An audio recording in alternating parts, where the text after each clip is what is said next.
AMM Nasir উদ্দিনকে ত্রয়োদশ জাতীয় সাধারণ নির্বাচনে নির্বাচিত সংসদ সদস্যগণের শপথ পাঠ পরিচালনার জন্য বিনীত অনুরোধ করছি।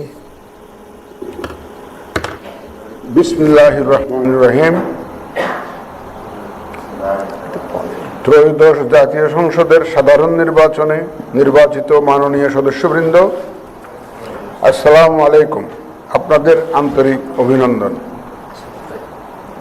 এখন আপনাদেরকে শপথ বাক্য পাঠ করানো হবে। আপনাদেরকে অনুগ্রহ করে দাঁড়িয়ে শপথ পাঠ করার জন্য অনুরোধ করছি। উল্লেখ্য যে আমি শব্দটি উচ্চারণের পর মাননীয় সংসদ সদস্যগণ ডট চিহ্নিত স্থানে নিজের নাম পাঠ করবেন। আমি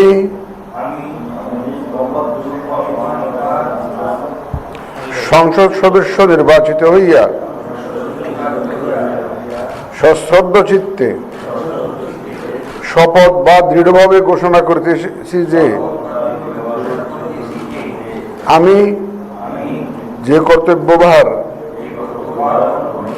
গ্রহণ করিতে যাইতেছি তাহা আইন অনুযায়ী ও বিশ্বস্ততার সহিত পালন করিব। আমি বাংলাদেশের প্রতি অকৃত্রিম বিশ্বাস ও আনুগত্য পোষণ করিব এবং সংসদ সদস্য রূপে আমার কর্তব্য পালনকে ব্যক্তিগত স্বার্থের দ্বারা প্রভাবিত হইতে দিব না। ধন্যবাদ।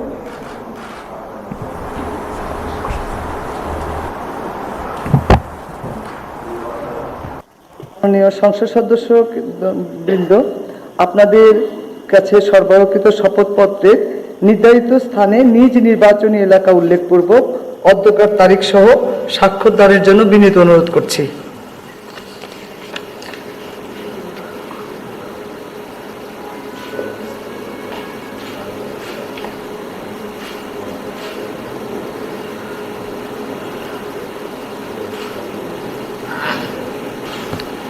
ওইখানকার অবস্থা কি খবর নেই?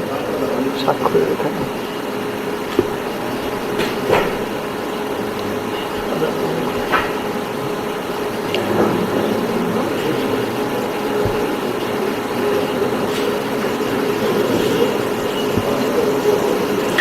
মাননীয় সদস্যবৃন্দ, আপনাদের স্বাক্ষর পর আপনারা ফোল্ডারে রেখে নিজ নিজ আমরা এটা পরে কালেকশন করব। মাননীয় সদস্যবৃন্দ, শপথ পাঠ পরিচালনাকারী মাননীয় প্রধান নির্বাচন কমিশনার জনাব AMM নাসির উদ্দিনের সদয় অনুমতিক্রমে এখানেই শপথ অনুষ্ঠানের সমাপ্তি ঘোষণা করছি এবং মাননীয় সদস্যগণকে সংসদ সচিবের অফিস কক্ষে রক্ষিত 2টি সদস্য তালিকা বইতে স্বাক্ষরের জন্য এই ভবনের 3য় লেভেলের দক্ষিণ পশ্চিম ব্লকের 323 নম্বর কক্ষে যাওয়ার জন্য বিনীত অনুরোধ করছি। সেখানে আপনাকে স্বাক্ষর গ্রহণ সহ পরিচয়পত্র তৈরির জন্য ফর্ম ও অন্যান্য প্রয়োজনীয় কাগজপত্র সহ একটি ব্যাগ সরবরাহের ব্যবস্থা আছে। সবাইকে আন্তরিক ধন্যবাদ জানিয়ে এখানে শপথ অনুষ্ঠান শেষ করছি।